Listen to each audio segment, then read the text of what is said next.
കർത്താവിൻ്റെ സംരക്ഷണം. അത്യുന്നതൻ്റെ സംരക്ഷണത്തിൽ വസിക്കുന്നവനും സർവ്വശക്തൻ്റെ തണലിൽ കഴിയുന്നവനും കർത്താവിനോട് എൻ്റെ സങ്കേതവും എൻ്റെ കോട്ടയും ഞാൻ ആശ്രയിക്കുന്ന എൻ്റെ ദൈവം എന്ന് പറയും. അവിടുന്ന് നിന്നെ വേടൻ്റെ കെണിയിൽ നിന്നും മാരകമായ മഹാമാരിയിൽ നിന്നും രക്ഷിക്കും. തൻ്റെ തൂവലുകൾ കൊണ്ട് അവിടുന്ന് നിന്നെ മറച്ചുകൊള്ളും. അവിടുത്തെ ചിറകുകളുടെ കീഴിൽ നിനക്ക് അഭയം ലഭിക്കും. അവിടുത്തെ വിശ്വസ്തത നിനക്ക് കവചയും പരിചയമായിരിക്കും. രാത്രിയിലെ ഭീകരതയും പാൽ പറക്കുന്ന അസ്ത്രങ്ങളെയും നീ ഭയപ്പെടേണ്ട. ഇരുട്ടിൽ സഞ്ചരിക്കുന്ന മഹാമാരിയെയും നട്ടുച്ചയ്ക്ക് വരുന്ന വിനാശത്തെയും നീ പേടിക്കേണ്ട. നിന്റെ പാർശ്വങ്ങളിൽ 1000 മരിച്ചു വീണേക്കാം, നിന്റെ വലതുവശത്ത് 10,000. എങ്കിലും നിനക്ക് ഒരനർത്ഥവും സംഭവിക്കുകയില്ല. ദുഷ്ടന്മാരുടെ പ്രതിഫലം നിന്റെ കണ്ണുകൾ കൊണ്ട് തന്നെ നീ കാണും. നീ കർത്താവിൽ ആശ്രയിച്ചു, അത്യുന്നതന് നീ വാസമുറപ്പിച്ചു.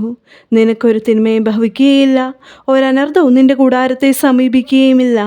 നിന്റെ വഴികളിൽ നിന്നെ കാത്തു പരിപാലിക്കാൻ അവിടുന്ന് തൻ്റെ ദൂതന്മാരോട് കൽപ്പിക്കും. നിന്റെ പാദം കല്ലിൽ തട്ടാതിരിക്കാൻ അവർ നിന്നെ കൈകളിൽ വഹിച്ചുകൊള്ളും. സിംഹത്തിൻ്റെയും അണലിയുടെയും മേൽ നീ ചവിട്ടി മെതിക്കും. അവൻ സ്നേഹത്തിൽ നാമം അറിയുന്നത് കൊണ്ട് ഞാൻ അവനെ സംരക്ഷിക്കും. അവർ എന്നെ വിളിച്ചപേക്ഷിക്കുമ്പോൾ ഞാൻ ഉത്തരമരുളും.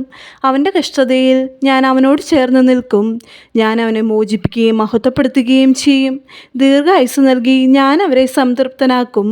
എൻ്റെ രക്ഷ ഞാൻ അവന് കാണിച്ചു കൊടുക്കും.